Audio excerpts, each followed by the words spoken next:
The telephone gave a long loud ring. Supper was over. Benny Eldon was strolling through the hall. He answered it. "Telephone, grandfather," shouted Benny. "It's for you, long distance." Mr. Eldon came to the telephone and said hello. "Oh, yes." Then he said nothing for a long, long time. Benny and his sister Violet couldn't help listening. At last, grandfather said, "That's just fine, Jane." "It's Aunt Jane," Violet whispered to Jenny. Benny nodded, and a smile spread over his face. "Just wonderful, Jane," said grandfather again. "Yes, I do. Yes, I think it is a fine idea. Yes, Jane, I'll think it over and call you very soon." "No, Jane, I won't be long. Maybe a day or two. Yes, I know you like to do things fast. You are like Benny." Grandfather winked at Benny. At last, grandfather said, "Goodbye, Jane. See you soon." "See you soon," said Benny. "Are we going out west to see Aunt Jane again?" "No, she is coming here," said Mr. Eldon. "Oh, my," said Benny. "Yes, that's what I said too," said grandfather. "Oh, my. Now you four children get together and we'll talk this over. Benny, you find Henry." "And I'll get Jessie," said Violet. "She is up in her room." The four Eldons, two girls and two boys, lived with their grandfather in a big house. Henry was in college, Jessie was a senior in high school, and Violet was just ready for high school, too. Penny still went to grade school. In a few minutes, the four young Eldons were sitting with Mr. Eldon in his tent. Grandfather looked around and smiled. "This is the big news," he said, laughing. "Aunt Jane wants to come east to live in New England again. She wants me to buy a farm for her right away, quick."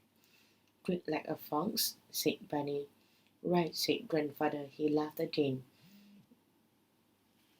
"Why does she want to move?" asked Jessie. "She has such an exciting place to live in Mystery Ranch." "Well, you see, Jane and I were born in New England on a farm," said Mr. Eldon. "We all moved to the west. I should say Jane was about 18 when we went. I was younger than Jane. For a while, I wanted to come back and go into business, but Jane wouldn't. She said she would stay and run the ranch alone." "Stubborn," said Benny. "I remember," said Jessie. "That is what made the trouble between you and Aunt Jane."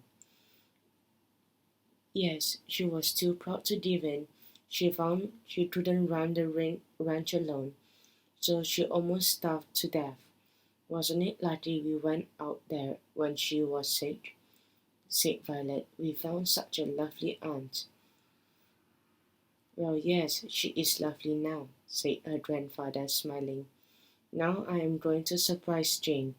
Maybe I can buy a very farm where we used to live. She would like that." "Oh, wouldn't that be wonderful?" cried Jessie. She would go up to the farm and get everything ready. Do you suppose we'll have to get chairs and tables and beds?" "We could get in food and make the beds. We love to do that." "What fun that would be," said Violet. Eyes were very bright. "When are you going to try, grandfather?" asked Benny. "Well, my boy, I'm going to surprise you too. I'm going to start this very minute. It's only just after supper." Benny watched the dog and jumped up and down with him. Watch did not like this very much, but he loved Benny, so he did not make a fuss. "Now just hand me that telephone, Henry," said Mr. Eldon. "Whose number are you going to call?" asked Benny. "How do you know what to call?" "I don't," said Mr. Eldon, but he made a call just the same. He called the village store. "Nobody will be in the store as late as this," said Henry. "Don't be too sure," said Mr. Eldon. "In the old days the storekeepers lived in the store. Maybe he still does." Sure enough, a loud voice answered. The children could hear every word. Hello, said grandfather. Are you the manager of the store? Well, I guess so, came the answer. It's my store.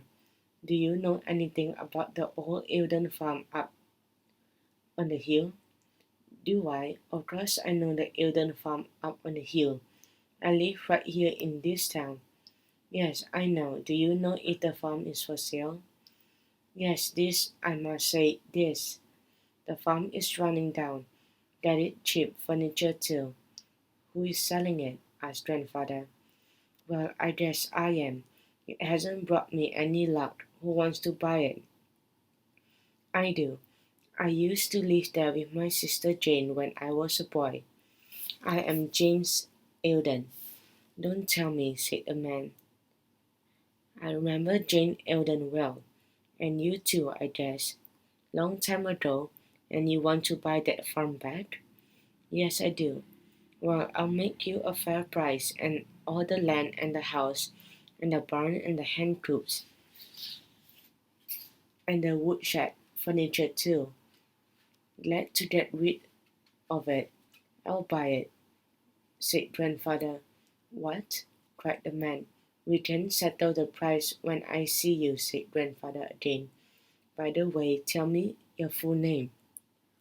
Well, my name is Alicia Morse, but I'm so surprised I don't know my own name for sure. You're coming here to live? No, but my sister Jane is. Well, well, well. The telephone call is costing you a lot of money. Better hang up. All right, said grandfather. We'll be driving up soon to see my new farm. It ain't new, it's old, said the man. It's new to me. I just bought it, said grandfather. Goodbye and thank you. Grandfather leaned back and laughed. He hung up the phone. Quick like a fox, Bunny, he said. Is that what you wanted?